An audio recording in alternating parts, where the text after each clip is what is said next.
Halo kawan BRIN, saya Indri Stiani melaporkan langsung dari ruang auditorium Gedung Manajemen Kawasan Sains dan Teknologi B.J. Habibie Serpong.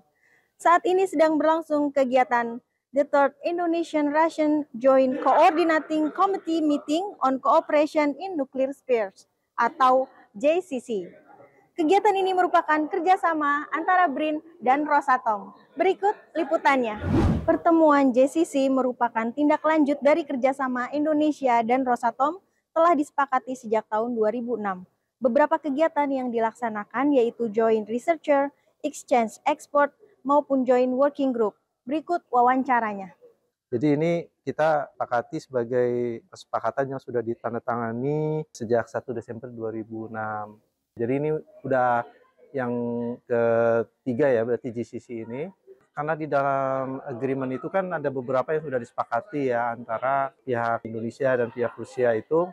Ya kalau mengacu pada agreement tersebut di artikel 3 dan artikel 7 itu, ya kita perlu ada kerjasama tentang pelaksanaan joint researchers, kemudian ada kegiatan exchange expert gitu ya, atau ada pelaksanaan joint working group yang kita laksanakan pada hari ini.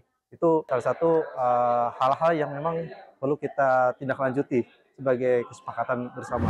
Rosatom memiliki berbagai macam teknologi dan produk tidak hanya di sektor energi, tetapi juga di sektor terkait. Industri nuklir Rusia akan merayakan ulang tahun ke-80 tahun depan. Dalam momentum tersebut, Rosatom akan membagi pengalamannya baik dalam 3 sektor, yaitu bidang energi, non-energi, dan pengembangan SDM, agar dapat berkontribusi pada kualitas hidup yang lebih baik. Dan ketiganya sangat penting untuk memberikan pengaruh dalam pemenuhan energi dan stabilitas negara. Berikut wawancaranya. Tomorrow we will discuss the cooperation in energy, non-energy sector, and also in human resources development, because we do believe that developing all these three sectors is very important to make an impact both on energy stability of the country, on food security, and of human resources development, of course.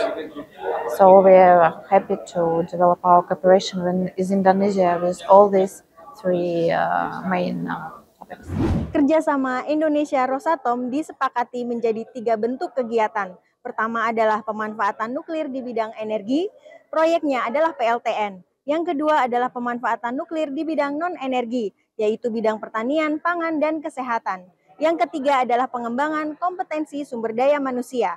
Ketiga fokus kegiatan ini dituangkan dalam forum berupa working group-nya masing-masing. Berikut penjelasannya.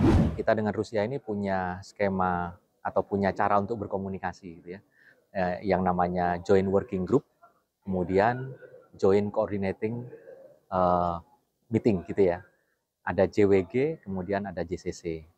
Nah, kemarin kita punya 3 grup yang kita sudah bicarakan dengan pihak mereka.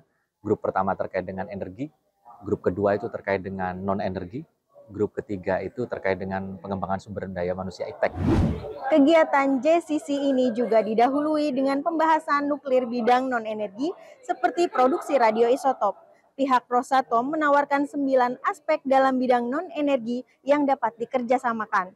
Kerjasama ini diharapkan dapat mempercepat alih teknologi dalam produksi radioisotop berbasis reaktor maupun akselerator, sehingga memperkaya teknologi yang sudah ada di Indonesia. Berikut penjelasannya. Ternyata di awal kita mempropose ke pihak Rosatom untuk non-energi ini lebih difokuskan ke radioisotope production. Akan tetapi kemudian pihak Rosatom memberikan banyak sekali opportunity yang lain lah ya, karena mereka memang besar institusinya, dan sehingga kemudian mereka menawarkan tadi ada 9 item atau 9 aspek yang bisa dikerjasamakan. Setelah pertemuan ini diharapkan nanti akan ada pemataan lebih lanjut, lebih konkret lagi bentuk kerjasama ke depan, yaitu pemanfaatan nuklir non-energi yang tentu akan kita matangkan dalam pertemuan berikutnya dengan pihak Rusia. Dalam Joint Working Group bidang energi, Indonesia menyampaikan kepada pihak Rusia bahwa target pemerintah pada tahun 2032 PLTN sudah beroperasi dengan daya 250 MW elektrik. Terdapat 3 jenis teknologi reaktor menurut kebutuhan energi di Indonesia.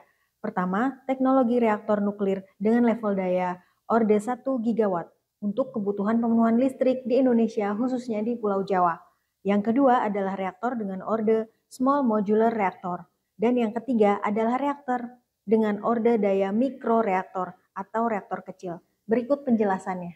Pertama, kita sampaikan kepada pihak Rusia, target Indonesia di mana tahun 2032 Indonesia ingin memulai menggunakan nuklir energi. Menggunakan artinya sudah beroperasi atau sudah commissioning di 2032 dengan target 250 MW elektrik. Teknologi reaktor nuklir dengan level daya orde 1 GW itu bisa diakomodasi untuk kebutuhan pemenuhan listrik di Indonesia, khususnya di Pulau Jawa. Dan opsi yang kedua adalah reaktor dengan orde Small Modular Reactor yang tadi direncanakan 250 MW elektrik. Dalam Joint Working Group bidang pengembangan SDM, dibahas beberapa skema untuk penguatan kapasitas SDM nuklir yang dilaksanakan melalui program baik yang dilaksanakan di Rusia maupun di Indonesia.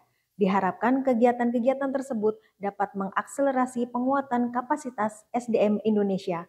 Berikut wawancaranya. Pada hari ini dilakukan Joint Coordination Committee ya, meeting antara Indonesia dan Rusia, dan tentunya ini salah satu topiknya membahas terkait dengan pengembangan sumber daya manusia, khususnya di bidang nuklir.